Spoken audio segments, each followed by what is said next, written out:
చిన్నప్పుడు సైకిల్ కిరాయికి తీసుకొని దొక్కేది. ఇంట్లో ఏదైనా శుభకార్యం ఉంటే టెంట్ హౌస్ సామాన్లు కిరాయికి తెచ్చుకునేది.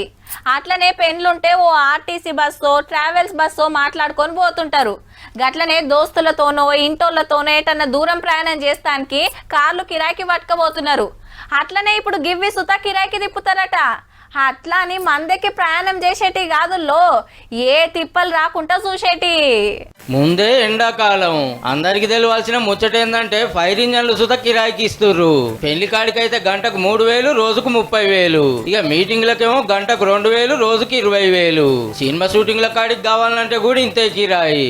అయితే ఫైర్ స్టేషన్ కి వెళ్లి దూరాన్ని బట్టి కిలోమీటర్ కి 20 రూపాయలు కట్టియాలి. ఎవరైనా ఆన్లైన్ లో బుకింగ్ చేసుకుంటే చాలు.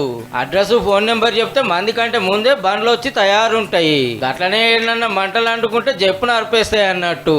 లెక్కకైతే ఫోన్ కొడుతూ ఉరికొస్తాయి స్టేషన్ కి వెళ్ళి.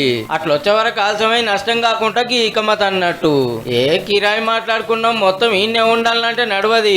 అవతల ఆపతుందని మతలా వందితే బండ్లు దంస్తూనే ఉంటారు ఆడికి. ఎప్పటికంచోకి సౌలత్ ఉన్నది కానీ చాలా మందికి తెలియదు.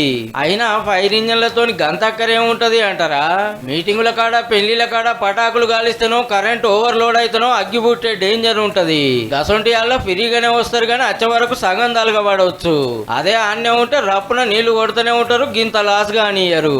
వరదలకి ఇట్లా వచ్చినప్పుడు నీళ్ళు ఎత్తిపోస్తానికి సుతం మాట్లాడుకోవచ్చు.